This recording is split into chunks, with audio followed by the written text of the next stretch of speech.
Hey YA nerds, my name is Kaye and I like to read a lot, and today I want to talk to y'all about The Black Flamingo by Dean Atta. And I mean, you know, I'm a sucker for covers, everybody. This one is really nice looking. I love the font. I don't usually buy books with medals on them, but this is nice, so why not? And it kind of encapsulates exactly, you know, who the main character is in this, so I guess we should probably talk about it. It was published this year in 2020 on May 26th, and it is 416 pages, so it is pretty thick. The good news about it, though, if you want to read it and you're worried about that page number, it's all written in verse. So it was a pretty quick read for me. It took me only a few hours. I am a fast reader, but, you know, not that fast. So you should be able to get through it in like a week, probably, if you're a little slow on the reading speed, or if you want to take your time through it. Like, I've read it twice already because there were some parts of it that I had to like reread. I didn't really like catch it. I like poetry, but sometimes, you know, you have to reacquaint yourself with the text. It also, as you can see, won the Stonewall Award, which is an annual award given out by the American Library Association. And it's a really prestigious award, so this is really great. It was also, as you can also see, a YA book club pick for Barnes & Noble. It's actually been on my radar for a while. I don't know if you guys remember when I reviewed Kings, Queens, and In-Betweens. It was recommended from that, so pretty neat. It was also nominated for the Carnegie Medal, and that was all this year, so pretty cool, I think.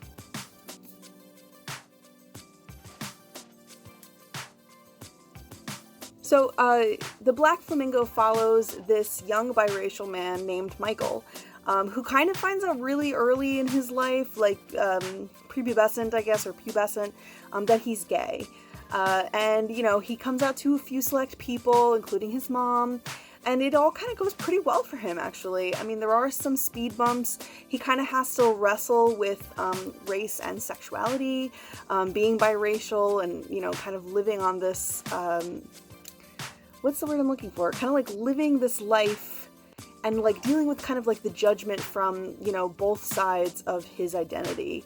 It was really interesting. And like I said, it kind of follows him through his adolescence up until he gets to college, where he finally kind of learns to be himself because he discovers drag. Hence why he's wearing this beautiful boa on the cover. And not only does he discover drag, but he also is a slam poet. So this kind of follows along. I don't know if any of you are familiar with Elizabeth Acevedo. She published The Poet X, I think, a year or two ago.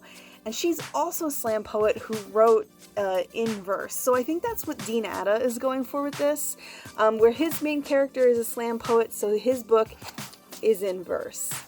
And a lot of the poems are like really striking. They're very interesting, and, you know, you kind of really get a good sense of Michael as a person, and then when he transforms into the Black Flamingo, I almost said something else, the Black Flamingo, you also get a really good feeling for the kind of person he's become and who he's transforming into, and, like, what his dreams are, and, you know, this book is touted as a YA book, but I would even say it could be a new adult book, because of like a lot of the issues that it tackles and how it follows its main character all the way through to college. So I hope I didn't bungle that up too much. You could follow that, right? Child finds out he's gay, comes out, goes to college, discovers drag, lives his best life. Yeah, that's pretty much the plot.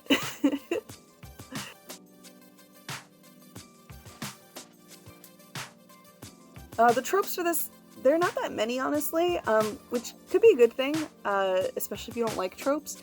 So as always, this is a list of tropes that I came up with the help of other librarians and my good friend Tessa, who I'm just going to keep shouting her name from the rooftop because she's great. And it's also like coming from fan fiction world, other things from the internet, just things that I've kind of gathered over the years, especially while working on this channel.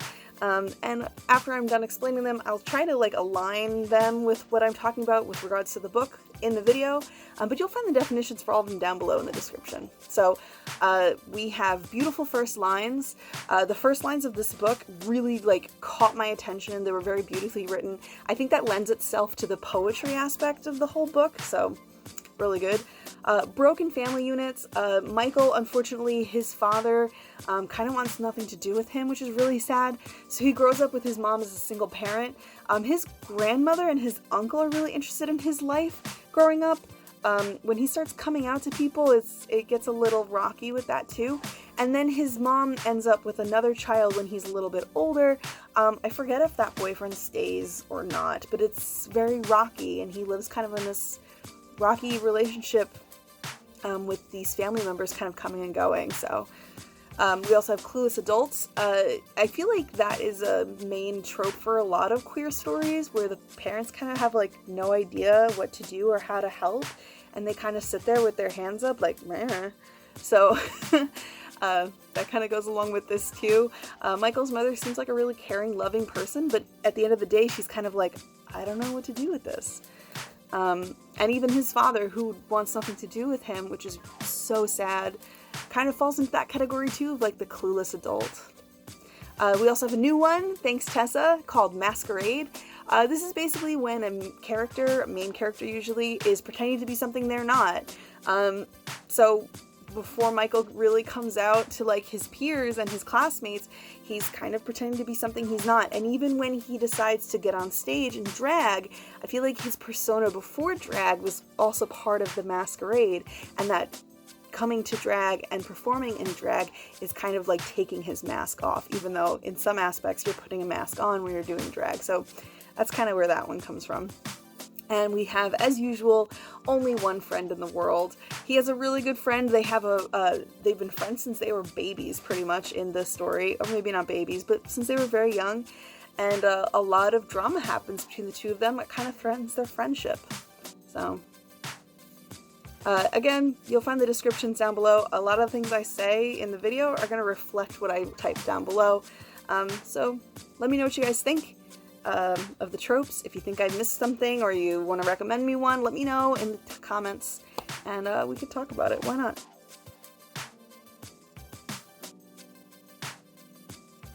My favorite part is Readalikes. For this one, actually, I liked what Goodreads had to say for their Readalikes for once. Although I do still think that Goodreads just kind of recommends, like, you know, this is a book about a young man who's gay, and so it gave me a book about a queer character and a book about a lesbian girl, so it's kind of only aligning things up with that, but whatever. Close enough, I guess. Better than usual. So, as always with the Readalikes, you'll get 2 from me for Goodreads and 2 from Novelist. Novelist is a website that a lot of librarians use to do reader's advisory, which is exactly what this is. Goodreads can also be used, although I feel like personally their recommendations are not always spot on, so we'll go through them. So for Goodreads, we have Felix Ever After by Kaye Calendar, which I've talked about before a couple of times on this channel, and the more I talk about it, the more I know I have to read it. I really like Kaysen's books. They're a very interesting writer, and I like it especially when they do magical realism. Felix Ever After isn't magical realism. It is about a young man who's trans, he's queer, he's black, I'm pretty sure, and he's never been in love, even though his last name is Love. And so it's ironic, and he starts getting like threatening messages through some app, I'm pretty sure, and he kind of has to figure out where they're coming from and why this is happening, and you know what he's gonna do about it. And I think there's like a love triangle in there at some point, so good for Felix Love. He's gonna fall in love, it will happen. And the other book that was recommended by Goodreads was You Should See Me in a Crown by Leah Johnson, which I own, and it's going to be the next book that I read after I'm done with another book. But it was voted on my Instagram as the book that I should read next. So if you guys want to be a part of that, you should follow me on Instagram. But You Should See Me in a Crown is about a young woman who's gay, and she, how do I describe this? She's trying to get out of her podunk town. She had like a scholarship set up to go to college, but it fell through, something happened with it, and she was denied the scholarship, but she needs that money to get out of this town. And so she enters into a contest to be crowned homecoming queen, I'm pretty sure. And whoever gets homecoming queen gets some money with that, and it's like the exact amount that she needs, of course. So she's trying to do that, even though she doesn't really fit into like the standards of beauty that her hometown usually goes with. So I think that's going to be really fun to read. I've heard it's really cute too. I think I need a cute read. Who doesn't? So those are those two. For novelists, we have How to Be Remy Cameron by Julian Winters. I've read a couple of Julian Winters things. As far as I know, he was published in a collection of short stories, so I've read one of those at least. How to Be Remy Cameron is about a young man who's out and proud, and I think he's in college, and everybody seems to kind of know who he is, except for him. He doesn't really know who he is, and so he gets an assignment from school to kind of write about who he is and introduce himself as a person, and he has to explore that aspect of himself, which I think is very interesting. And the other book that novelists gave me was, of course, Kings, Queens, and In-Betweens by Tanya Boteju. Tanya Boteju. See, I can do it. Ironically, at least I think it's ironic, that book is the reason I know about this book. Oh, there you go. That book's the reason I know about this book. I put them right here and then I forgot. So it's so funny that this book gave me back Kings, Queens, and In-Betweens. In my opinion, that just means that Novelist is doing their job. Good job, Novelist. If you guys want to see what I have to say about Kings, Queens, and In-Betweens, you can watch the video. It's on my channel. I can try to see if I can link it in here, but I'm not really sure how. I'll figure it out eventually. But I only reviewed it like a few weeks ago, so it should definitely be on my channel somewhere. But yeah, good job, Novelist. Good job, Goodreads, I guess.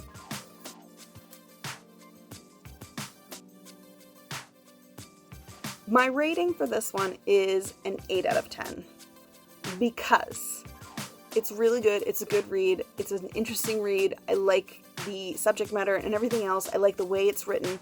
However, there were some aspects of the poetry parts where I was like confused. I mentioned earlier that I had to reread some parts of it. I don't necessarily think that's a bad thing unless you don't really have time to do that. Or if you're impatient like I am and you just want to get it on the first go and then that doesn't happen. So it gets an 8 out of 10 for me, just a couple points off for like, I don't want to say like muddled, because that's not the right word, but there were some parts that I was like, wait, what's happening? Wait, what's going on? And it could also be because this book very obviously takes place in the UK and I'm from the US. So there are some like word issues there too that are entirely me. It has nothing to do with the book. But I'm giving it an 8 out of 10 for those reasons. I also I'm learning a lot about drag from these books, which I think is a good thing. I'm not really into drag. I'm one of those queer people who doesn't watch RuPaul, and people think I'm nuts for that, and I don't know. It's just never really been my thing. So it also got an 8 out of 10 in a good way because I'm learning a lot about this part of queer culture or gay culture or whatever you want to call it. Learning about drag culture. And between this and Kings, Queens, and In-Betweens, I'm learning about how people can get into this kind of thing. Not that I'm going to get into drag. I think it's a lot of work and I'm not motivated enough to do something like that. I'm very lazy. This is the first time I'm recording an episode 2 days before I'm supposed to, and I know a lot of other YouTubers record things months in advance, and here I am 2 days before I'm supposed to post this recording now. So I just don't have the chutzpah, I think, or the motivation to kind of do anything like this. However, I can respect the people who do get into drag, whether it's, woman, non-binary person, man, trans woman, whatever gender identity or sexuality that these people are, getting into drag for their own reasons, and then coming out knowing themselves better. I think that's really important, and I do like the fact that this book is a #own voices story, much like Kings, Queens, and In-Betweens, and I'm pretty sure Felix Ever After is also an own voices story. I think all 4 of the ones that were recommended were own voices stories. I think it's really important that these stories are coming out and that we're seeing more and more of them.